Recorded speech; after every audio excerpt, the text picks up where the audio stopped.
볼 필요가 있습니다.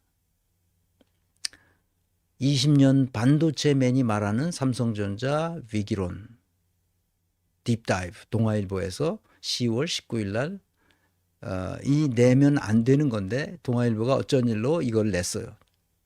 중앙일보나 조선일보에서는 내기 어렵죠. 동아일보에서 냈습니다. 이거를 읽어보면 문제가 어디에 있는지를 알게 됩니다. 이게 DS 부문이거든요. 내가 자료를 찾아보니까 2014년 내가 은퇴한 이후에 곧바로 삼성전자 DS 부문에서 나한테 연락이 와서 2014년과 2015년에 내가 가서 그 DS 부문에 있는 그룹장들을 가르쳤습니다. 2014년, 2015년에 걸쳐서. 그룹장이라고 그러면 그건 한 20년 가까이 된 사람들이에요. 빠르면 한 15년, 한 20년. 그리고 임원이 상무가 되기 바로 직전에 있는 사람들을 말합니다. 임원이 되기 직전에 있는 게 그룹장인데 그 그룹장 밑에는 작게는 수십 명, 많게는 수백 명이 직원들이 있어요. 그룹장까지는 같은 직원이죠. 굉장히 중요한데 걔네들 가르쳐 보니까 진짜 똑똑해요. 그래서 가르치고 나서 질문이 많아요. 그래서 내가 그 연수 담당자한테 얘기해가지고 내가 그 강의 시간에 질문을 다 대답할 시간이 없으니 내 강의를 듣고 질문을 나중에 써서 다 받아서 나한테 보내라. 그럼 내가 일일이 답변을 해주겠노라. 이렇게 해서 그 삼성전자가 한 가지 내가 그 2014년, 15년 계속 그 2년에 걸쳐서 강의를 했던 것은 거기는 강사료가 다른 데서 받는 것에 2배를 줘요. 그래서 뭐 은퇴했으니까 시간도 많겠다. 가서 하는 데까지 제가 가르쳤습니다. 그래서 내가 그 답변 써준 게 아직도 가지고 있는데 그걸 보면 책 한 권이 될 정도로 분량이 많습니다. 그 질문이 굉장히 좋은 질문들을 많이 해요. 질문을 하는 걸 보면 내 강의를 듣고 질문하는 걸 보면 얘네들이 내 강의를 어느 정도 이해했고 얼마나 똑똑한지 그거를 가늠할 수 있죠. 아주 좋은 경험이었어요. 그 DS 부문이 바로 그 반도체 생산하는 부문이거든요. 근데 그 반도체 생산에 관한 엔지니어가 20년 동안 삼성전자에서 있었던 사람인데 이 동아일보가 그 사람과 인터뷰한 거예요. 그 내용을 한번 봅시다. 이게 진실한 거예요. 2019일 날, 지난 10월 19일 날 인터뷰한 걸 동아일보에 놨는데 이게 그 삼성 반도체 뿐만 아니라 삼성전자 전체에 알려졌잖아. 그래가지고 그걸 막으려고 빼라, 못 빼라 그러는데 동아일보가 빼줄 리가 없지. 안 빼줬다고 합니다. 그래서 그걸 그대로 한번 봅시다. 좀 긴데 보겠습니다. 삼성전자 조직 문화, 내부 직원은 어떻게 볼까요? 극도로 신원 노출을 꺼리는 터라 완전 익명을 보장하고 한 직원을 인터뷰했습니다. 삼성전자 반도체 DS 부문에서 20년 정도 일한 엔지니어입니다. 내가 2014년에 했으니까 그때는 아마 내 강의를 못 들은 사람 같아요. 이 사람이 누군지 모르지만 그때 그룹장들은 다 내 강의를 들었을 테니까. 자, 그 기자가 묻습니다. 조직 문화를 고치겠다면서 전영현 DS 부문장이 지난 5월에 바뀌었습니다. 지난 5월에 그 이전 그 부문장이 빼지고 이 부문장은 부회장급이나 아니면 사장급이나 그렇습니다. 그 전영현 DS 부문장이 강조하는 게 현장의 치열한 토론 문화 재건이다. 토론 문화라는 게 뭔가? 원래 삼성전자 반도체의 치열한 토론 문화라는 게 있었는데 사라진 건가? 이렇게 물었어요. 그랬더니 이 엔지니어가 인터뷰이죠.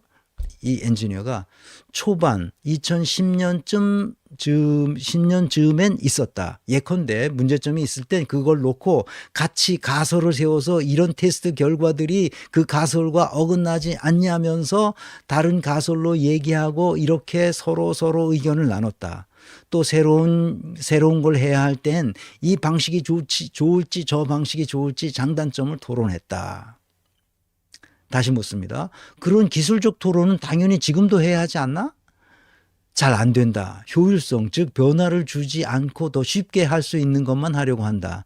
예전엔 실무자가 의견을 내면 그래도 검토해보고 위로 올라가는 게 있었는데 지금은 답이 정해져 있다. 실패를 절대 할 수 없기 때문이다. 그래서 기술적으로 어려운 새로운 건 아예 안 하거나 아니면 반대로 실패하지 않기 위해서 선택과 집중 없이 세상이 얘기하는 기술 트렌드는 일단 다 하기로 한다. 괜히 어느 걸 빼놨는데 경쟁사가 그걸로 뜨면 안 되기 때문이다. 그렇게 된 계기가 있나? 이재용 회장이 참석하는 토요 주간 회의가 생기더니 일주일 내내 보고용 회의를 하는 문화가 생겼다. 요즘 얘기되는 HBM, 고대역폭 메모리. HBM이 뭔지 나도 모르겠습니다. 하여튼 이 D램을 그 옆으로 늘리는 게 아니라 D램을 위로 쌓는 거랍니다. 이렇게. 근데 이게 엄청 돈도 많이 들어가고 엄청 그 이 기술 난이도가 있다는 거예요. 엄청 어렵다는 거예요, 이거를. 근데 이렇게 쌓아야만 그 용량이 나온다는 거야, 이게. 캐파가 나온다는 거야. 이렇게 위로 쌓아야 되는 거예요. D램을 위로 계속 싸서. 근데 그게 어느 정도로 작은 거냐면 코로나 바이러스보다도 코로나 바이러스 크기의 반도 안 되는 크기로 쌓아가는 거야. 상상이 돼? 초 마이크로 하는 거지. 그래서 또 묻습니다. HBM이 당시엔 별로 돈 되는 게 아니라서 그랬을까? HBM은 D램을 차곡차곡 쌓는 거다. 당시엔 D램 쪽 입김이 셌으니까 우리는 D램 기술로 충분히 커버할 수 있다고 본 거다. 집중을 잘해서 D램을 잘 만들면 되지 뭐하러 쌓고 있냐. 쌓는 게 쉬운 일도 아닌데 라는 식이었다. 쌓는 기술이 어렵다고 하더라. 또 파운드리의 패키징 기술도 TSMC와 차이가 많이 난다던데. 입사 초기만 해도 삼성전자가 패키징을 잘한다고 했는데 어느 순간부터 아웃소싱하기 시작했다. 그러다 보니 최신 패키징 기술에서 뒤떨어지게 됐다. 요즘은 기본 패키지뿐만 아니라 PI, 파워 인테그리티, 전원 무결성, 시스템 인테그리티, 그 신호 무결성이 중요한데 그런 전문가도 아마 많지 않을 거다. 이제 다 아웃소싱 하는 바람에 기술자가 거의 없는 거죠, 이제. 원래 잘하던 걸 계속 더 잘하라고만 하다 보니 다른 걸 놓친 듯하다. 실패를 하더라도 미래를 준비했어야 했다. 기술보다 재무 라인에 위에 섰다. 이거는 치명적인 조직의 아주 잘못이에요. 어느 회사나 기술 회사는 기술이 모든 걸 끌고 가야 되잖아요. 재무 라인은 그것을 뒷받침하는 거야. 인사 라인도 다 뒷받침하는 건데 재무 라인이 기술을 압도하는 거죠. 망한 거예요. 이제 질문합니다. 직전 경계현 전 부문장, 그러니까 2002년부터 2024년 5월까지 했는데 뭔가 의욕적으로 바꿔보려게 하지 않았나? 그는 마이크로소프트를 벤치마킹 하려고 했다. 교육을 더 많이 하고 시스템을 구축하는 그런 노력을 했는데 그 당시 성과는 꼬꾸라지던 때였고 HBM으로 SK 하이닉스는 날아가면서 이 HBM 이렇게 D램을 쌓는 거, 이 위로 쌓아가는 거, 이 기술을 삼성이 못 가져서 지금 이러고 있는 거예요. 그 하이닉스는 다른 업체에서부터 그걸 받아가지고 그 쌓는 기술을 가가지고 반도체 칩을 만들어내고 있어요. 그러니까 이게 엔비디아도 납품하는 거잖아요. SK 하이닉스에서는 엔비디아에 납품을 하고 있는데 그래서 날아갔다 그러는 거야 지금. HBM으로 날아가고 있는데 삼성 반도체는 HBM을 못 만들어서 엔비디아에 납품조차 못하고 있는 거예요, 지금. 그러니까 엉망진창이 된 거지. 결정적으로 노조와의 교섭에서 경계현 사장이 휴가 하나 더 주기로 협상했어. 휴가를 더 달라고 해서 하루 더 준다. 이렇게 했는데 서초에서 노 하면서 노조는 파업하고 경계현 사장은 날아갔다. 잘렸다 하는 거죠. 서초에서 노 하면 끝인 거예요. 서초가 누구죠? HH. HH가 누구예요? 정현호 부회장, 이재용 따까리. 그 조직의 핵심 역량이 뭐예요? 코어 컴피턴스라고 해요. 이걸 조직에는 그 조직만 가지고 있는 핵심 역량이 있거든요. 그것이 삼성이 지금까지 명성을 얻게 하던 것은 초격차 기술이었어요. 반도체를 생산하는 그 기술이었어요. D램을 생산하는 그 기술이었어요. 그것이 시대가 가고 HBM 시대가 됐는데 그것을 따라가지 못한 거지. 왜냐하면 D램으로 계속 밀어도 된다고 생각한 거야. 근데 다른 데서는 HBM을 지금 그 테스트하면서 계속 그거를 쌓아가고 있는데 D램을 위로 쌓아가고 있는데 D램 그 기술 하나 가지고 한테 버텨보려고 하다가 결국 이 꼴이 된 거야. 그러니까 핵심 역량을 놓친 거지. 기술의 초격차를 놓친 거야. 왜 놓쳤을까? 이것 때문이죠. 빈 카운터. 빈이 뭐야? 콩이죠. 콩. 카운터가 뭐야? 세는 거잖아. 콩 세는 놈들. 그게 뭐야? 회계사들. 재무 담당자들. 다 콩을 세는 거야. 누가? 서초가. 서초에서 콩 세고 있잖아. 마이크로 매니지먼트. 야, 이거 이익이 돼? 안 돼? 아, 이익이 안 나는 거는 그 치워버려. 그 돈 많이 들어가는 건 그건 잘라. 이 짓 하는 거야, 이 짓 하는 거야. 서초에서. HH가. 그것뿐 아니야. 빈 카운터. 이 콩 세는 놈들. 회계사들. 재무관리자들. 그래, 서초가 뭔가? 그래.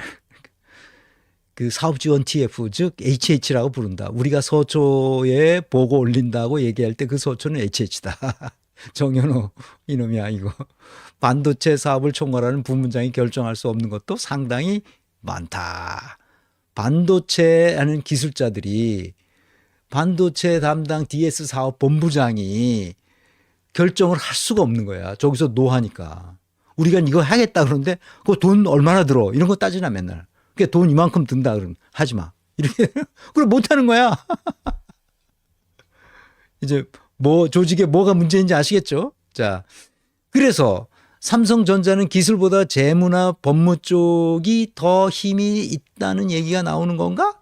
그래서 그랬죠. 그랬더니 애플이 2019년 아이폰에 삼성전자 모뎀, 삼성전자에서 만든 모뎀을 넣고 싶어 했다. 당시 시스템 LSI 사장은 시스템 LSI 사업부는 뭐냐면 그 모바일 애플리케이션 프로세서를 만드는 거야. 모바일 AP, 애플리케이션 프로세서, 우리 핸드폰에 들어가는 프로세서를 만드는 그 부문인데, 그건 핸드폰과 관련된 모든 그 기계 장치들을 만들어서 전 세계에 납품하는 건데, 그것은 애플에서 그걸 쓰고 싶어 했다고.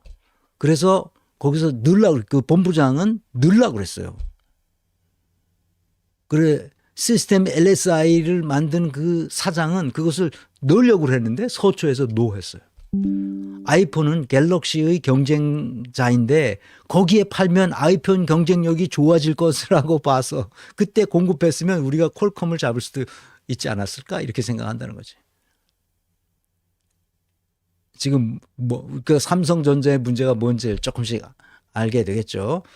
그래서 이제 다시 인터뷰어가 말합니다. 기자가. 그런 결정을 HH가 한다고 직원들은 보고 있나? 그래서 그렇다. 보고서를 쓸 때 초등학생도 알아들을 수 있게 쓰라는 지시가 떨어진다. 고등학생도 아니고 초등학생 수준의 기술 지식을 가진 경영진이 결정하는 게 말이 되나? 이 사람, 이 엔지니어로서 정말 답답하기 짝이 없는 거지. 말이 안 되는 거지. 반도체 엔지니어가 초등학생 수준으로 내부 보고서를 쓴다고? 그렇다는 거야. 기술 용어를 최대한 쓰지 말아야 한다. 그게 도저히 안 돼서 기술 용어를 써야만 한다면 그걸 쉽게 풀어서 밑에다 각주를 달아야 돼. 이게 뭐라고? 그거 쉽지 않겠다. 그리고 결정을 위해서 위에서 내리기 때문에 보고 라인을 매우 길어졌다. 파트에서 그룹으로, 팀으로, 개발실로, 총괄, 서초까지. 이렇게 보고가 올라갔다가 내려온다. 정도가 결정도 느리고 중간에 변형이 된다. 만약 실무진이 이 일은 10가지 리스크 중에서 8, 9개가 빨간색, 즉 위험하다는 뜻인데 빨간색이라고 보고를 올리면 빨간색을 좀 노란색으로 바꿔라고 한다. 그래서 노랑으로 바꿔서 한 번 더 보고가 올라갔다 오면 굳이 노란색으로 해야 해? 좀 파랗게 바꿀 수 있는 거 없어? 라고 한다. 그리고 한 번 더 올라가면 저거 하나를 꼭 노랗게 해야 해? 너무 거슬린다. 조건을 좀 달아서 파랗게 한번 해봐 라고 한다. 돌아버리는 거야. 이런 놈들 진짜 이게 실무진이 그 위로 보고할 때 이런 식으로 이 빈 카운터들이 이런 식으로 하면 이게 진짜 아주 가서 박아버리고 싶죠. 정현현 부문장이 사내 게시판에 올렸던 글이 무슨 뜻인지 이제야 알겠다. 왜 토론 문화가 중요한지 그 말입니다. 문제를 숨기거나 회피하고 희망치만 반영된 비현실적인 계획을 세운다는 게 그런 건가? 임원들은 당장 내년에 임원들은 2년 임시직이거든요. 임원으로 올라가면 그 봉급은 많이 받아도 그 뭡니까? 2년짜리 임시직이기 때문에 자기가 임기 내에 실적을 보여줘야 돼요. 그래야 인사고과가 나오고 다시 또 승진하고 그렇게 되니까 임원들은 당장 내년에 공급에 들어가야 자기 실적이 되니까 빨리 가려고만 한다. 어차피 망가지는 건 후임자 때니까. 부서 간 장벽 문제도 마찬가지다. 여러 부서가 함께 일할 때 가능한 한 자기네 부서 문제는 계속 숨긴다. 그러다 다른 부서에서 문제가 생기면 저것 때문에 안 된다면서 묻어가려고 한다. 이런 얘기죠. 이게 소니가 이러다가 망한 거예요. 일본 회사들이 이러다 망한 거예요. 지금 일본 회사들이 많기 때문에. 일본 회사들 사례를 내가 알기 때문에. 오만 전자에도 물 안 타는 이유가 뭐냐. 물 탄다는 말이 뭐예요. 이 사람들 8만 원, 9만 원대에 자기 주식을 산 사람들이거든. 근데 5만 원이 됐는데도 그 물타기를 해야 되잖아. 그래서 자기 그 평균 그 매입가, 주식 매입가를 낮춰야 되잖아. 그러니까 물 타는 건데 그게 5만 전자에도 물을 안 타. 직원들이 알거든. 이거 심각하죠 이게. 그래서 삼성전자 반도체 엔지니어들 이직이 요즘 더 많아졌나? 그랬더니 중국으로 가면 돈을 3배 내지 5배, 많게는 9배까지 준다는 얘기가 있다. 주로 공정 쪽 엔지니어를 많이 빼가는데 지난해엔 설계 쪽도 제한이 오더라. 특히 AI 관련된 인력은 많이 빠져나갔다. 회사에서 대접을 잘 해주면 왜 나가겠나. 일을 잘해도 보직자한테만 상위 고가를 깔아주니 실무자는 고가를 잘 받을 수가 없는 구조다. 많은 사람이 주 52시간제가 문제라고 지적하는데 52시간제가 문제라면 52시간을 꽉 채우고도 일을 더 하려는 사람이 90%는 돼야 하는 것 아닌가? 일을 하고 싶은데 시간이 차서 못하는 그런데 지금은 그런 분위기가 아니다. 우리는 포괄임금제라 16시간까지 초과 근무해도 시간 수당이 없어. 포괄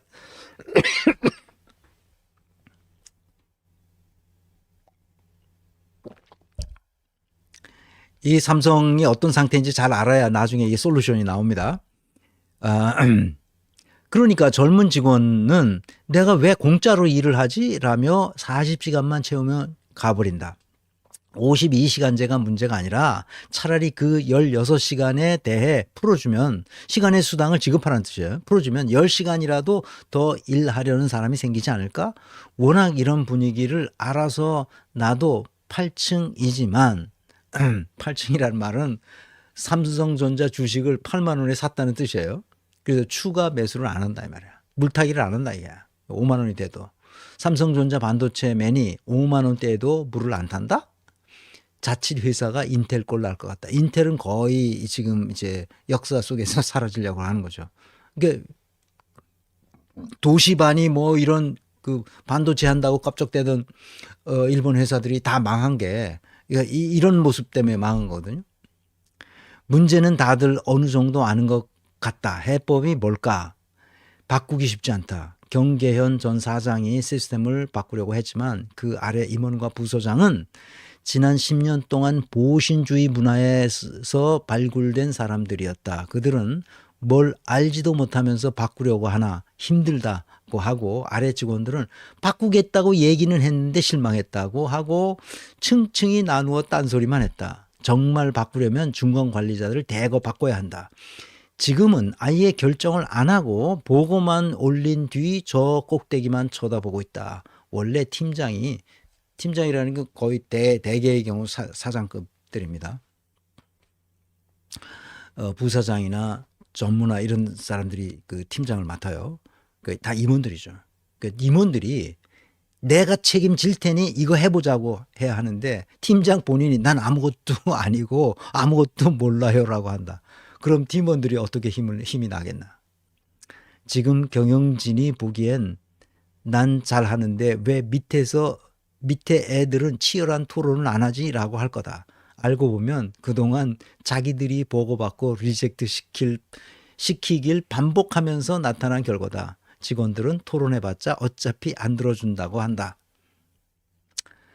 자, 엔비디아의 HBM3 납품이 불발됐어요. 그 성능이 안 나오니까 엔비디아에서는 안 받아준 거죠. 삼성전자가 HBM4로 승부한다는 기사가 나왔다. 1, 2, 3단계가 다 늦었으니까 이제 4단계로 퀀텀 점프를 해보겠다는 건데 기초가 없는데 그게 가능할까? 이제 설계 스크립트를 봐도 아무도 정확한 의미를 모른다. 이게 왜 필요한지 또는 뭐가 필요 없는 건지 히스토리를 정확하게 알고 있는 사람이 없다. 어쩌면 아예 처음부터 다시 시작해야 할 수도 있지만 그러려면 1년으로는 안 된다. 그런데 하이닉스는 1년 뒤에 HBM4를 내놓지 않겠나. 또 완전히 기초부터 다시 시작할 만큼 트레이닝이 돼 있는 사람도 지금은 없는 것 같다. 진퇴양난이죠. 그래. 자, 이런 상황에 정현호는 그래서 누구냐? 이 기사의 결론 요약을 한번 봅시다. 치열한 토론, 치열함, 토론, 자율성, 도전, 모험, 자부심. 미국 보잉과 인텔은 이런 가치를 잃어가면서 추락한 기술 기업의 사례로 꼽힌다. 과연 삼성전자는 그 함정에서 벗어날 수 있을까요? 부디 그러길 바라며 주요 내용을 요약드리자면 이렇습니다. 삼성전자가 위기입니다. 반도체 현장의 조직 문화를 바꿔야 한다고들 얘기하죠. 내부 직원은 절대 실패하지 않으려는 분위기가 엔지니어의 토론을 없애고 잘하는 것만 계속하게 만들었다고 봅니다. 기술보단 재물 라인의 의사결정권을 가지면서 보고 라인은 길어졌습니다. 의사결정은 느려지고 보고 내용은 중간에 변형됩니다. 보신주의에 물든 조직 문화를 한번 바꾸기란 쉽지 않습니다. 위에선 젊은 직원들과 52시간제를 탓하지만 사실 진짜 책임은 실무진의 얘기를 귀 기울여 듣지 않아온 경영진일지 모릅니다. 여기까지 삼성전자가 지금 어떤 상태에 빠졌는지 아시겠죠? 그래서 여러분들에게 숙제를 줍니다. 삼성전자 핵심 문제가 무엇인지 인사조직론적으로 분석해내야 합니다. 다음 시간에 숙제는 SSPP 무엇이 문제인지를 알려면 이 개념 지금까지 여러 번 내가 강의를 했기 때문에 이 개념으로 분석해야 됩니다. 어떤 구조가 어떻게 잘못됐기 때문에 삼성전자가 이렇게 됐냐. 어떤 시스템이 어떻게 잘못됐기 때문에 이렇게 삼성전자가 추락했는지. 프로세스가 어떻게 됐기 때문에 잘못됐는지. 다 나왔습니다. 근데 이거를 개념으로 정리를 할 사람들이 못해요. 그러니까 솔루션을 못 내놓는 거예요. 조직 설계를 못해. 이 조직 설계 다 다시 해야 됩니다. 사람도 바꿔야 됩니다. 그러니까 사람, 마지막 P, 사람이 중요하죠. 바꿔야 됩니다. 회장의 아들이라고 와서 그 회사를 거머쥐고 이재용처럼 저러면 회사는 망하는 건 시간 문제입니다. 그래서 이런 것을 알고 있던 그 로버트 보쉬, 독일의 보쉬는 자동차 부품 회사죠. 자동차 부품을 전문적으로 만들어서 벤츠에도 납품하고 BMW에 납품하고 폭스바겐에 납품하고 아우디에도 납품하고 다 납품합니다. 그러니까 부품은 다 비슷비슷해요. 그 퀄리티. 그게 차만 브랜드만 다르지 그 부품은 다 로버트 보쉬에서 나온 거예요. 로버트 보쉬 없이는 독일 자동차 산업은 무너집니다. 그 로버트 보쉬가 굉장히 위대한 가문이 됐어요. 이게 1900년대에 만들어져 가지고 1900년대 아니지 1800년대 그러니까 19세기에 만들어져서 150년이 넘는 세월 동안 정확한 그 기간은 모르지만 만들어진 로버트 보쉬 가문이 이 회사를 운영해 왔습니다. 그래서 어떻게 했을까? 아직까지 건재하죠. 100몇십 년 동안.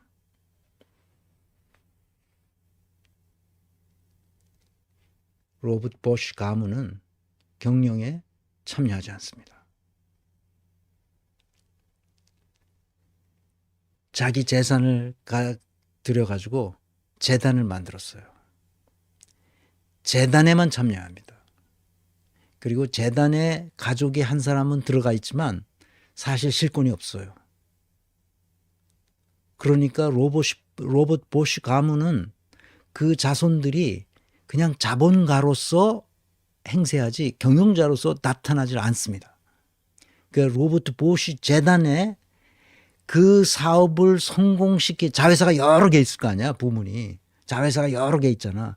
그 자회사의 가장 유능했던 CEO들이 그 대표이사들이라야 그 이사회의 이사로 들어갑니다. 그 재단의 이사로 들어갑니다. 그 재단이 보쉬그룹 전체를 운영하게 돼 있어요.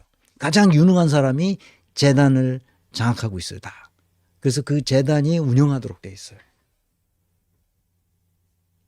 그러니까 아직까지 독일 자동차 업계의 부품에 대해서 불만을 갖는 사람들이 없는 거예요. 그러니까 보쉬는 경영에 참여하지 않는다. 아시겠죠? 제 강의는 여기까지입니다.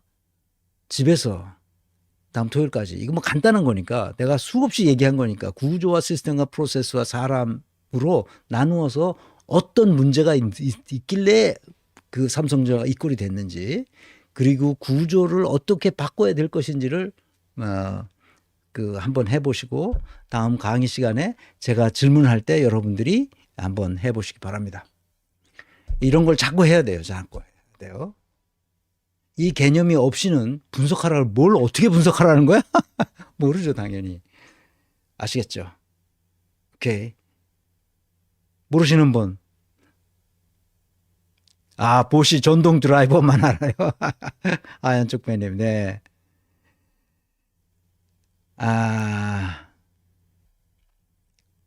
가격이 좀 비싸죠. 네. 오래 가죠. 네, 독일 이모님. 독일선 재단에 들어가 있는 사람들은 경영에는 관여하지 않습니다. 그 재단. 그러니까 독일은 자본가 계급이 따로 있어요.